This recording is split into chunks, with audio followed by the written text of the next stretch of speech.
Hello viewers, in this video we will discuss about the very important subject that is arbitration, conciliation and alternate dispute resolution practical training.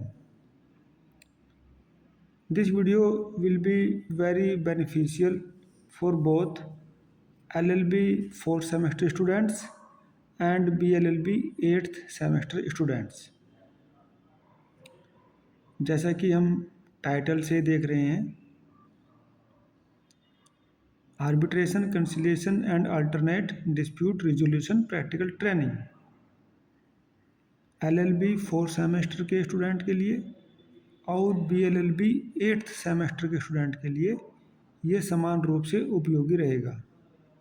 देखिए, ये practical training 50 marks की file होती है और 50 marks का main exam होता है। उसमें हम अपनी प्रैक्टिकल की फाइल में इन टॉपिक्स को हम उसमें लिख सकते हैं, इंक्लूड कर सकते हैं। देखिए, फर्स्ट नोट करें नोटबुक पर, मध्यस्थम एवं सुलह अधिनियम 1996 के पारित होने के उद्देश्य, संक्षिप्त नाम, विस्तार और प्रवर्तन, that is the topic number 1। 2, एक पीड़ित पक्ष को मध्यस्थ अधिकरण द्वारा निर्मित पंचाट के विरुद्ध उपलब्ध उपाय। 3, विदेशी पंचाट व इसका बंधनकारी प्रभाव। 4, सुलह कार्रवाई का प्रारंभ, सुलहकर्ताओं की नियुक्ति एवं भूमिका। 5, वैकल्पिक विवाद निश्चय प्रणाली, इसकी विभिन्न प्रविधियां तथा इसके लाभ। 6, मध्यस्थम एवं सुलह अधिनियम के अंतर्गत कार्यवाहियों की प्रकृति एवं विस्तार। 7, लोक अदालत का संगठन, वैधानिक सेवा प्राधिकार अधिनियम 1987 के अंतर्गत इसकी स्थिति तथा शक्तियाँ, इसके द्वारा निर्णित किए जा सकने योग्य मामले व लोक अदालत का महत्व। टॉपिक नंबर 8, वैकल्पिक विवाद निश्चय अंतर्राष्ट्रीय केंद्र की अवधारणा तथा इसकी स्थापना के उद्देश्य। 9, मध्यस्थम अधिकरण की संरचना, शक्तियाँ एवं क्षेत्राधिकार।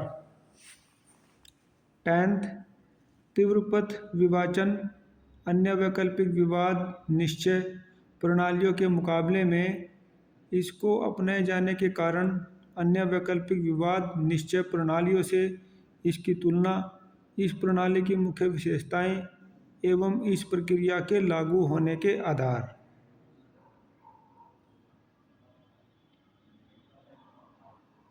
इंग्लिश में देख लीजिएगा।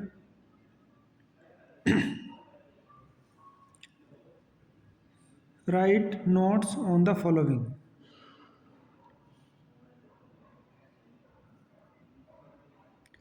The objects, short title, extent and commencement of the Arbitration and Conciliation Act 1996. 2, the remedies available to an aggrieved party against the arbitration award. 3, the foreign award and its binding force.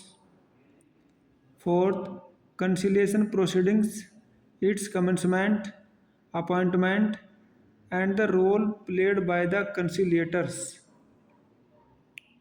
5th, alternate dispute resolution system, its various techniques and the advantages of alternate dispute resolution system. 6, the nature and scope of the proceedings under the Arbitration and Conciliation Act 1996. 7, लोक अदालत and its organization, position and powers under the Statutory Services Authority Act 1987. Types of cases are decided by it and the importance of lok adalats. 8, the concept of International Center for Alternative Dispute Resolution and the objectives of its establishment. Ninth, the procedure, powers and duties of conciliation officer, conciliation board, labor court, court of inquiry, and tribunal under the Industrial Disputes Act. 10th, fast track arbitration adopted in comparison to other ADR techniques also state its characteristics, features, and the appliance of this technique. सो इस तरह से ये 10 topic पूरे हो जाते हैं।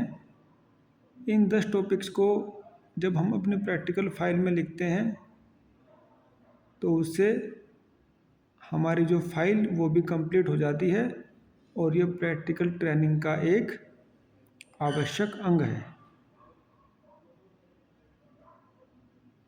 इसको अपने नोटबुक पर नोट कर लेना चाहिए।